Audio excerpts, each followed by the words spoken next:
Hello friends, आपका अपने YouTube channel पर स्वागत है। आशा करती हूँ आप सब अच्छे होंगे। इस वीडियो में हम भारत पाकिस्तान मीडिया में राष्ट्रीय अंतर्राष्ट्रीय मुद्दों पर जो डिस्कशन होता है उसके बारे में जानेंगे। वीडियो पसंद आए वीडियो को लाइक करें और चैनल को सब्सक्राइब करके अपनी राय कमेंट बॉक्स में जरूर दें। I'm very grateful to all of you. जरा बैठ जी जरा, नहीं बात में बैठेंगे प्लीज। मैं आपसे बात करेंगे ना जी, मैं बात करेंगे आपसे। सो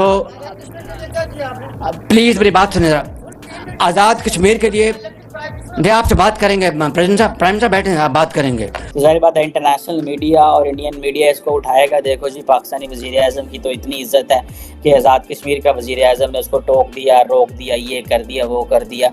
यूएई की जानिब से फुल सपोर्ट किया गया इंडिया को। अब नफरतों का, जंगों का टाइम नहीं रहा मेरे ख्याल। हम सदियों से इकट्ठे रहे, सदियों से इकट्ठे रहे। जैसे मैंने कहा ना कि तालिबान हर एक के साथ मिलते हैं, हर एक के साथ बात करते हैं, लेकिन हमसे बात नहीं कर रहे। तो अफगानिस्तान के मामले को देख लें तो उसमें भी इंडिया की विन विन सिचुएशन ही नजर आ रही है, क्योंकि जेनेटिकली वी आर सेम। हम एक ही इस धरती के बच्चे थे, सदियों से इकट्ठे रहे।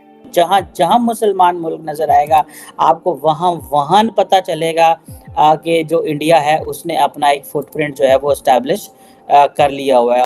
विप्रो जैसी कंपनी, I found it hard to believe कि एक इंडियन कंपनी के 146 ऑफिसेज हैं अमेरिका में। पाकिस्तानी कंपनियां कोई हैं, हबीब बैंक था, वो भी वहां से बोरिया बिस्तर गोल कर दिया गया उसका। उन्होंने कहा है कि यूएई के लिए जो इंडिया की G20 प्रेसिडेंसी है वो हमारे लिए प्रायोरिटी है। तो उन्होंने बाकायदा इसके लिए आर्टिकल लिखा और इसमें जो है उनका ये कहना है कि ये तो प्रॉस्पेरिटी का एक हब। आपके मुकद्दर, आप चाहते हैं हम तबाह हो।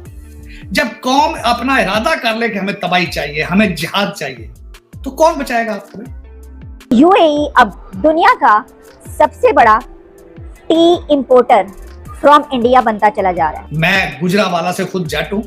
मेरा Maharaja Ranjit Singh is my hero, Bhagat Singh is my hero, sir Gangaram is my hero. बिल्कुल, sir Gangaram is my hero, जिसने लाहौर के नक्शे बनाए, आज भी बिल्डिंगें खड़ी हैं। 50 साल हमारी जो एक ही कोशिश थी ना कि अफगानिस्तान में इंडिया का इन्फ्लुएंस ना, बस इतनी सी हमारी छोटी सी नन्ही सी हमारी ख्वाहिश। रिलेशन ममालिक के जो नेशनल सिक्योरिटी एडवाइजर्स हैं वो दिल्ली में बैठे हुए हैं और इस वक्त वो डिस्कस कर रहे हैं अफगानिस्तान के ऊपर। और जो सेंट्रल जो बड़ी चीज़ डिस्कशन होनी है वो है दहशतगर्दी, टेररिज्म। और वो कह रहे हैं कि जिस यहाँ से जो दहशतगर्दी अफगानिस्तान से उठ रही है, रेडिकलाइजेशन के मसाइल हैं।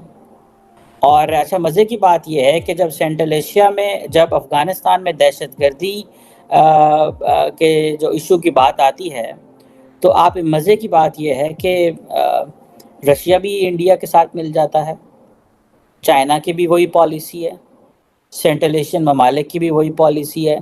लेकिन पाकिस्तान की सोच का नहीं पता कि पाकिस्तान बेसिकली खित्ते के ममालिक के साथ मिलके क्या प्लान कर रहा है। ना तो हमारा रशिया से कोई अच्छे ट्रस्ट इश्यूज़ हैं, क्योंकि ट्रस्ट गैप है बहुत ज़्यादा। हम क्योंकि अमेरिकन ब्लॉक में हैं तो हमें तो आदत है सीधी ब्लॉक पॉलिटिक्स करने की। हमें तो आदत ही नहीं है कि हमें जो है वो सबको साथ लेके चलना है। खैर एनी हो, अब ये जो सेंट्रल एशिया के जो NSAs हैं, ये अब ज़ाहिर बात है कज़ाकिस्तान, किर्गिस्तान, ताजिकिस्तान, तुर्कमेनिस्तान और उज़्बेकिस्तान जो है, ये सारे वहाँ पे जो NSAs बैठे हुए हैं। बेसिकली इससे पहले अगर आपको याद हो कि पिछले साल भी एक मुलाकात हुई थी और उसमें अफ़गानिस्तान की सिक्योरिटी सिचुएशन डिस्कस की गई थी। और उसमें जो इम्पोर्टेंट चीज़ वो ये है कि इंडिया ने एक ख़ास किस्म की अप्रोच रखी हुई है अफ़गानिस्तान के ऊपर। अच्छा, मज़े की बात यह है कि वो जो अप्रोच है उसमें इंडिया, जिसे कहते हैं ना, whole of the region approach लेके चल रहा है। Whole of the region approach क्या है? आप देखें कि इंडिया एक तरफ तो ईरान में जो चाबहार पोर्ट है, उसमें आपको मज़े की बात बताऊँ, ईरान को भी इन्होंने इनवाइट किया था। अब चाबहार पोर्ट जो है वो भी इसके एजेंडा के ऊपर है। गो के अमेरिकन को भी नाराज़ नहीं करना, ठीक है, लेकिन साथ ही साथ जो international north south transport corridor है उसको भी एक्टिवेट कर लिया है। रशिया भी ऑन लूप है, सेंट्रल एशियन ममालिक भी ऑन लूप है, ईरान भी ऑन लूप है और वो सारा यहाँ से अरेबियन सी से होके वो इंडिया सारे पहुँच जाते हैं। बीच में एक अफ़गानिस्तान रह गया, वो उसको भी बीच में लूप में लेके आ जाएंगे और पाकिस्तान को वो सारा माइनस कर जाएंगे। और पाकिस्तान को दुनिया कहती रही और इंडियंस कहते रहे कि भाई हम आपको जो है वो आप हमें अफ़गानिस्तान के साथ कारोबार करने दें, ट्रेड करने दें। हमारे जो साबिक जो सिक्योरिटी के सो कॉल्ड एक्सपर्ट्स हैं वो ये कहते रहे भाईजान कि हम क्यों इंडिया के जो है वो चूल्हे जलने दें, हम क्यों इंडिया में तरक्की आने दें, हम क्यों ये रूट खोलने दें। किसी सियाने ने कहा कि भाई ये रूट खोलने दो, इंडिया के चूल्हे जलने दो, जब मर्जी तुम्हारा दिल किया इसको बंद कर देना। लेकिन इतनी अकल कहाँ हमारे सोचने वालों को, हमारे समझने वालों को।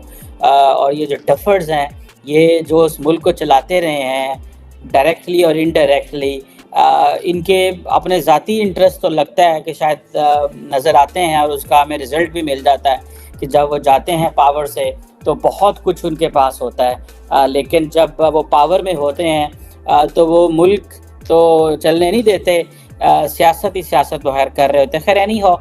अब इंडिया का देखिए, इंडिया ने चाबहार पोर्ट को भी एक्टिवेट कर रहा है, उसमें भी पैसा लगाया हुआ है। International north south transport corridor जो है उसको भी एक्टिवेट कर लिया हुआ है। अब इंडिया जो है, आपको पता है जो चाबहार पोर्ट है वहाँ पे एक इंडियन स्टेट रन फर्म जो है वो एक टर्मिनल रन करती है बेसिकली।